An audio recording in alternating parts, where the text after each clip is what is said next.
السلام علیکم، میں ہوں جی اورنگزیب بابر اقبال۔ میں اکثر یہ بات سوچ کے پریشان ہوتا ہوں کہ یار اس ملک کو بنے ہوئے کافی عرصہ ہو گیا ہے۔ جو بھی برسر اقتدار آیا، جس کو بھی یہ عہدہ دیا گیا، جس کو یہ منصب دیا گیا، اس نے ہمارے لیے کچھ نہیں سوچا۔ ہاں، ہمیں یہ ضرور بتایا گیا کہ آپ کے لیے یہ کام ہو رہا ہے، آپ کے لیے یہ کام کر رہے ہیں، آپ کے لیے ہم یہ کام لے کے آ رہے ہیں، آپ کے لیے ہم یہ کر رہے ہیں۔ لیکن جب اس کا وہ جو ٹائم تھا، اس کی جو ڈیوریشن تھی وہ ختم ہوئی تو پتہ چلا یہ تو کہیں نہ کہیں خالصتاً اپنے لیے ہی کام کیا گیا تھا اس حاکم کی طرف سے۔ یار ایک ہو، دو ہو، تین، چار، پانچ حاکم ایسا کر دیں، ایسے رہبر ایسا کر دیں تو ماننے میں بات آتی ہے کہ چلیں یار کوئی کھانا خراب ہوا ہمارا اور غلط لوگ آگے آ جائیں، لیکن تہ در تہ، پے در پے ایک ہی قسم کے لوگ اگر سامنے آتے جائیں، ایسے ہی لوگ ہمارے سروں پہ آ کے بیٹھتے جائیں، پھر مسئلہ کچھ اور ہے، پھر خرابی یار کچھ اور ہے۔ پھر ہم آتے ہیں تھوڑے سے اور عہدیداران کی طرف۔ ہم اپنے یہ قانون نافذ کرنے والے اداروں کو دیکھتے ہیں، ان کے اندر بھی جو بیٹھے ہیں انہیں کوئی پرواہ نہیں ہے کوئی ایسی پالیسی بنانے کی، کوئی ایسے قانون بنانے کی کہ جس سے فائدہ اوروں کا ہو، دوسروں کا ہو۔ میں یہاں پہ اوروں اور دوسروں کا لفظ استعمال کروں گا، یہ آپ کو کلیئر کر دیں گے بات، کہ فائدہ دوسروں کا ہو، فیصلہ اوروں کا ہو، فیصلہ لوگوں کا ہو، فیصلہ ہم سے علیحدہ بھی کسی کا ہو۔ وہ نہیں چاہتے کہ ایسا قانون کوئی بنایا جائے۔ پھر ہم چلتے ہیں جی آگے کہ ہمارے باقی جو معاملات ہیں، جہاں بھی ہم کسی بھی بزنس مین کو بھی دیکھتے ہیں تو وہ بزنس کرتا ہے، وہ کام کرتا ہے جس کے اندر خاطر خواہ صرف اور صرف اسے ہی فائدہ ہوتا ہے۔ یہ المیہ ہے، اور جس نے ہماری نسلوں کو، ہماری قوم کو اور ہماری امت کو مکمل طور پہ برباد کر کے رکھ دیا۔ ہم کہتے ہیں کہ وہ سعودی عرب ہمارے بارے میں نہیں سوچتا، ترکی ہمارے بارے میں نہیں سوچتا، چائنا ہمارے بارے میں نہیں سوچتا، ملیشیا ہمارے بارے میں نہیں سوچتا، ہندوستان ہمارے بارے میں نہیں سوچتا، کشمیر والے ہمارے بارے میں نہیں سوچتے، اور ان کا یہ ہے کہ افغانستان نے ابھی تک ہمیں تسلیم کرنے میں اتنی دیری کر دی، افغانستان ہمارے بارے میں کچھ نہیں کرتا جی، وہ ہمارے خیال نہیں کرتے، وہ ہمارا خیال نہیں کرتے۔ اور دوسرے ممالک یہ کہتے ہیں کہ ہم ان کا خیال نہیں کرتے، سعودی عرب کا ایران کے ساتھ معاملہ، ایران کا سعودی عرب کے ساتھ معاملہ، باقی بھی معاملے چلتے رہتے ہیں۔ المیہ سب کا یہ ہے کہ یہ سارے ایک دوسرے کا خیال نہیں کرتے، وہ کام کرتے ہیں جس کے اندر صرف اور صرف انہیں ہی فائدہ ہو۔ وہ ایک ہمارا حکمران ہو، وہ ہمارا سیاستدان ہو، وہ ہمارا پولیس مین ہو، وہ ہمارا کاروباری انسان ہو، وہ ہمارا ملک کا سربراہ ہو، وہ ہمارا دوسرے ممالک کے سربراہان ہو، وہ کوئی بھی ہو، ایون دیٹ کہ آپ جس مرضی شعبے کو لے لیں، ہم یہی کہتے ہیں کہ وہ صرف اپنا سوچتے ہیں، کوئی ایسا کام کر کے نہیں دکھاتے جس سے اس امت کو فائدہ ہو۔ ایسا ہم خیال کرتے ہیں تو ٹھیک ہے، تو اس کے اندر رونا کس چیز کا ہے؟ بالکل ٹھیک ہے۔ آپ اب تھوڑا سا اس بڑی جو یہ سطح کے لوگوں کی ہم نے باتیں کی، ان کو اب سائڈ پہ کر دیں، چھوڑ دیا ہم نے فی الحال ان کو۔ اب آپ ہمارے جیسے جو نچلے درجے کے لوگ ہیں وہاں پہ آ جائیں، اپنا تھوڑا سا ہم انالیسس کرتے ہیں کہ ہم کیا ہیں۔ اب دیکھیں، ہمارا ایک دکاندار ہے، کریانہ سٹور والا ایک دکاندار ہے، وہ وہاں پہ وہ آئٹم زیادہ لا کے رکھتا ہے، وہ چیزیں زیادہ لا کے رکھتا ہے جس کے اندر اسے فائدہ ہو، جس کے اندر اسے فائدہ ہو۔ وہ کوئی ایسی آئٹم نہیں لے کے آتا کہ اس کو منافع اس کے اندر کم ہو، لیکن وہ یہ کہے کہ یار یہ لوگوں کی صحت کے لیے چیز اچھی ہے، ایسا وہ کچھ نہیں کھلاتا۔ وہ چیزیں لے کے آتا ہے جو بکیں، اور بکنے کے بعد اس میں سے پرافٹ اس کو زیادہ ہو، بے شک وہ صحت کے لیے نقصان دہ ہو، بے شک وہ ہمارے لیے نقصان دہ ہو، نہیں، لیکن وہ لے کے آتا ہے۔ کیوں؟ کیونکہ اسے اس کے اندر فائدہ ہے۔ چلیں چھوڑیں، آگے چلتے ہیں۔ دودھ والا، ہمارا دودھ والا وہ دودھ ہمیں تقسیم زیادہ کرتا ہے، وہاں سے دودھ لے کے آتا ہے جس کے اندر اسے زیادہ پروفٹ ہو، اسے زیادہ فائدہ ہو۔ اسے نہیں پتہ یہ خراب دودھ ہے، یہ پانی والا دودھ ہے، یہ گندا دودھ ہے، اس کے اندر کوئی چیز ڈل گئی ہے جی، کوئی گر گیا چیز، اب یہ نہیں قابل استعمال، اس نے اس کو نکال کے ہمیں دے جانا ہے۔ کیوں؟ کیونکہ اس نے صرف اور صرف اپنا فائدہ سوچا، اس نے یہ نہیں سوچا کہ آگے پینے والے بچے کا کیا معاملہ ہوگا، اس کے ساتھ کیا ہوگا۔ اس کو کوئی غرض نہیں. آگے آ جائیں. ہمارے مسیحا جو ہمیں بچاتے ہیں، زندگی دیتے ہیں، بقول ان کے اللہ کے بعد اگر کوئی بچاتا ہے تو وہ ہمارے ڈاکٹر صاحبان ہیں. اس نے بھی وہ دوا دینی ہے جس کا اس کو زیادہ فائدہ ہے. انجیکشن بغیر ضرورت کے لگا دینا ہے، آپریشن بغیر ضرورت کے کر دینا. کیوں؟ پتہ ہے کہ اگلے مریض کی زندگی برباد ہو جائے گی، لیکن اس نے وہی کام کرنا ہے جس کے اندر اسے فائدہ ہو، دوسروں کا فائدہ نہیں. پھر وہ پہلی بات، اوروں اور دوسروں کا فائدہ نہیں، جس کے اندر اسے صرف اور صرف اپنا فائدہ ہو. Medical store. میڈیکل سٹور پہ آپ چلے جائیں، آپ کو ہم میڈیسن دکھاتے ہیں اور کہتے ہیں جی یہ میڈیسن ہے ہمارے پاس، تو وہ کیا کہتا ہے جی کہ یہ نہیں ہے، اس کا متبادل اور کمپنی ہو یہ وہی چیز ہے، آپ لے لیں، کوئی مسئلہ نہیں اس کے اندر. ہمیں کیا پتا آپ کیا بات ہے، وہ ہم کہتے ہیں چلے بھی دے دیں. کیوں؟ اب دوا اور وہ دوا کے اندر کہتے ہیں فارمولا سیم ہے سارا کچھ، بس کمپنی نہیں، ایسا نہیں ہوتا. اس کے اندر اسے پروفٹ زیادہ ہوتا ہے، اسے کمیشن زیادہ ہوتا ہے، اس کی سیل ریٹنگ زیادہ ہوتی ہے، اس کے بینیفٹس زیادہ ہوتے ہیں، اس کے اندر سے اس کو منافع زیادہ ملنا ہوتا ہے. لیکن اس کے جو فائدہ پہلی میڈیسن نے دینا تھا وہ اسے تو نہیں ہوا. کیا ہوا پھر؟ اس نے دوسروں کا نہیں سوچا، اس نے اپنا سوچا کہ مجھے منافع ہونا چاہیے، تو اس نے اپنا منافع کمایا، بس بات ختم. اب ہم کسی پہ جگہ پہ گھر لینے جاتے ہیں، پلاٹ لینے جاتے ہیں، تو وہ جو ڈیلر ہوتا ہے وہ ہمیں وہاں پہ دکھاتا ہے جہاں پہ اس کا کمیشن زیادہ ہو، وہاں پہ سیوریج نہ ہو، بجلی نہ ہو، گیس نہ ہو. لیکن اس نے کہا جانا ہے بس آئی آپ پلاٹ لیں، اگلے دن بجلی آ جانی ہے، گیس آ جانی ہے، روڈ بن جانا ہے، کارپیٹ روڈ بن جانا ہے، سکول ادھر ہے، سوسائٹی بن جانی ہے، یہ کو ہو جانا ہے، وہ ہو جانا ہے. لیکن بعد میں ہوتا کچھ ہی، لوگوں کو پھنسا کے نکل جاتے ہیں، کنارہ کر جاتے ہیں. اس نے یہاں پہ نہیں سوچا کہ یہ ایک بندہ اپنی نسلوں کی کمائی لگا رہا ہے، اپنے بچوں کی جمع پونجی اس پہ لگا رہا ہے. اس کے پاس تو ہے ہی یار یہ ایک مکان لینے کے پیسے، وہ لگا رہا ہے، تو اس کے اوپر اس کو کیا کرنا، اس کے ساتھ کیا معاملے کرنے ہم نے اس کے ساتھ.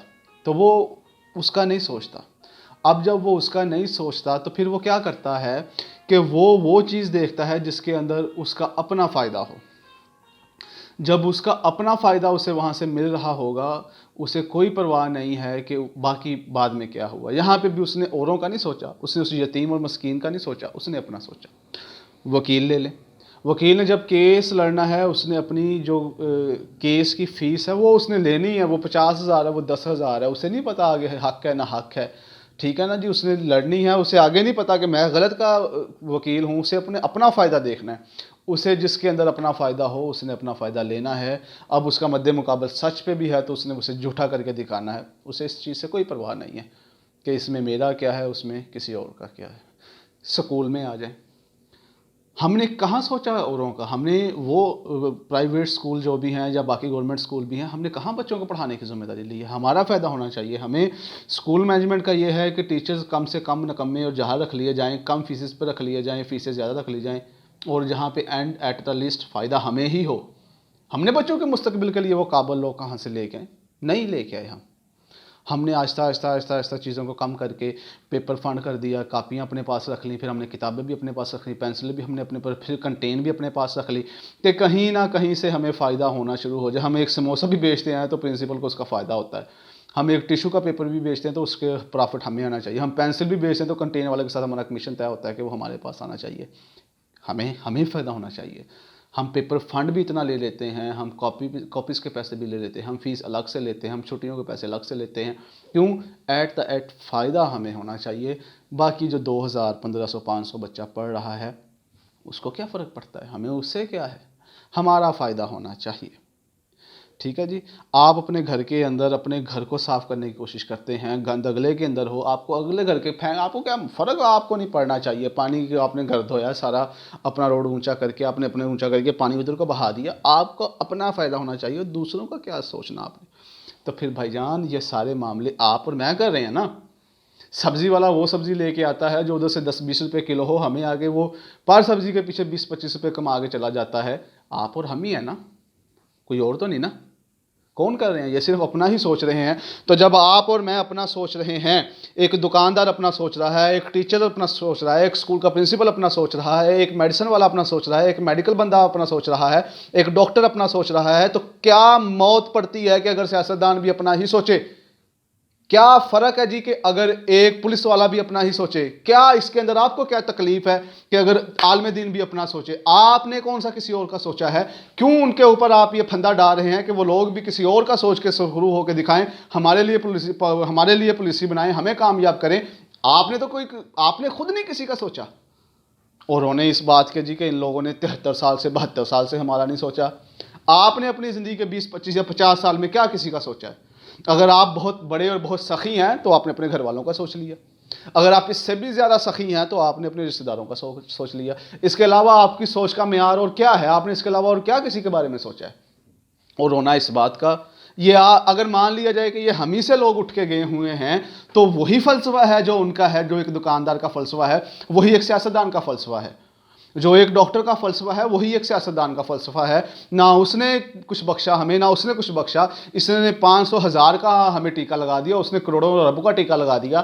فرق تو وہی ہے نا۔ ایک سکول کے اندر، ایک اکیڈمی کے اندر، اگر جو وہاں کا جو ہیڈ ہے، پرنسپل ہے، وہ ہر بچے سے 10 روپے 20 روپے کا ٹیکہ لگا کے اپنا وہ معیار ٹھیک کر رہا ہے، اپنے کو فائدہ پہنچا رہا ہے، تو سیاستدان کے اوپر کون سے الزامات لگا رہے ہیں کہ اس نے ایسا کر دیا، اس نے ایسا کر دیا، اس نے ایسا کر دیا، اس نے ویسا کر دیا؟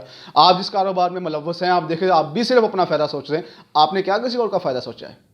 تو جب آپ نے کسی اور کا فائدہ نہیں سوچا تو کیسے آپ لوگ یہ کہہ سکتے ہیں کہ اور سوچے میں نہ سوچوں، وہ لوگ سوچے میں نہ سوچوں، وہ عہدے والا سوچے میں نہ سوچوں؟ کیوں؟ اگر مجھے سوچنا پڑ گیا تو پھر منافع تو کم ہو گیا نا۔ یہ المیہ ہے پوری امت کا، پوری قوم کا یہ المیہ ہے کہ وہ کیا کہتی ہے کہ جی قوم کا کوئی نہیں سوچتا۔ اور بھائی آپ کسی کا نہیں سوچتے، جب آپ کسی کا نہیں سوچتے تو کوئی آپ کا بھی نہیں سوچتا۔ جس دن یہ آپ کو پتہ چل گیا کہ آپ سوچ رہے ہیں اور آپ کی پھر غیرت گوارا نہیں کرے گی کہ آپ کا بڑا آپ کے بارے میں نہ سوچے، پھر آپ اس کا گریبان بھی پکڑ سکتے ہیں۔ وہ بے شک آپ کا ملک کا سربراہ ہو، وہ آپ کا محلے کا سربراہ ہو، وہ آپ کا علاقے کا سربراہ ہو، کوئی بھی ہو، پھر آپ اس کو سوال کرنے والے بنتے ہیں کہ یہ کیا ہے، وہ کیا ہے، ایسا کیوں ہے، ویسا کیوں ہے۔ جب آپ کی جڑیں کھوکھلی ہیں، آپ کی بنیادوں کے اندر پانی ہے، لالچ کا، غرور کا، تکبر کا، میں کا، انا کا، تو آپ کو کوئی حق نہیں بنتا کہ آپ اٹھ کے ہر بندے کو یہ کہنا شروع کر دیں کہ ان کی وجہ سے ہم برباد ہو گئے ہیں۔ آپ کی اخلاقیت کا جنازہ نکل چکا ہے، اور جب جو بچی کھچی آپ کی اخلاقیت ہے اور آپ کی غیرت بچی ہے، اس کا جنازہ یہ آپ کے رہبر نکال رہے ہیں، تو شوق سے نکلوائیں نا۔ دکھ کس چیز کا ہے، گلہ کس چیز کا ہے، پریشانی کس چیز کی ہے؟ آپ نے خود ہی ابتدا کی ہے، کیونکہ دکانیں بھی ہمارے پاس ہیں، سبزی منڈی بھی ہمارے پاس ہے، جانور والی منڈی بھی ہمارے پاس ہے، ہمارے پاس گھر کے کام بھی ہمارے پاس ہیں، یہ اسکول اکیڈمیز بھی ہمارے پاس ہیں۔ چلیں وہ ہم میں سے اٹھ کے نہیں جاتے، سرمایہ دارانہ نظام ہے جی، وہ لوگ ہم سے نہیں ہیں، ہم تو ہم ہی میں سے ہیں نا۔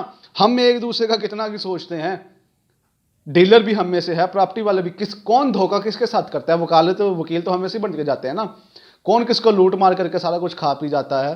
تو لہٰذا خدارا پہلے اپنی بنیادوں کے اندر احساس کا مادہ ڈالیں، فکر کا مادہ ڈالیں، ایمانداری کا مادہ ڈالیں، پھر اٹھ کے بات کریے گا کہ یہ ہمارے حکمرانوں نے ایسا کر دی۔ انشاءاللہ پھر جرت ہی نہیں ہوگی کسی کی آپ کے ساتھ کوئی معاملہ خراب کرنے کی۔ آپ نے شعور والے جب اٹھ کے کھڑے ہو گئے، میں نے پہلی ویڈیو میں بھی بتایا تھا کہ جب شعور والوں کے سامنے میرے ایسا بندہ بات کرے گا تو پھر وہ ڈرے گا کہ ان کو پتہ ہے، ان کو علم ہے۔ جب آپ کو علم آ گیا تو پھر آپ کو کوئی بھی بندہ آپ کو غلامی کی طرف لے کے نہیں جا سکتا، کوئی بھی بندہ آپ کو اپنا غلام نہیں بنا سکتا۔ تو واحد حل ہے علم حاصل کریں، شعور لے کے آئیں اپنے اندر، اور دیکھیں کہ ہم کہاں کہاں پہ خرابیاں کر رہے ہیں، تو اس کے نتیجے میں قدرت نے ہمارے اوپر کیسے کیسے عذاب مسلط کر دیے، جو تب تک نہیں ٹلیں گے جب تک ہم اپنا قبلہ درست نہیں کریں گے، تب تک نہیں ٹلیں گے جب ہم اپنے رب کے ساتھ نہیں جڑ جائیں گے اور ہم بتائے ہوئے رستے حضرت محمد صلی اللہ علیہ وسلم کے رستے پہ نہیں چلیں گے۔ باتیں تو پھر ہیں ہی نا، رونے تو پھر ہیں ہی، برداشت تو پھر ہے ہی، وہ ہم کر رہے ہیں اور کرتے رہیں گے۔ اللہ تعالیٰ سے دعا ہے اللہ ہمیں ان کو برداشت کرنے کا مزید صبر نہ دے، اللہ ہمیں غیرت جگا کے علم حاصل کر کے آگے بڑھنے کی توفیق عطا فرمائے، تاکہ پھر آپ اور میں اس امت کا سوچ سکیں اور یہاں پہ بیٹھے گیلا کرتے بھی اچھے لگیں کہ یار یہ حکمران کسی کا نہیں سوچ رہے۔ السلام علیکم۔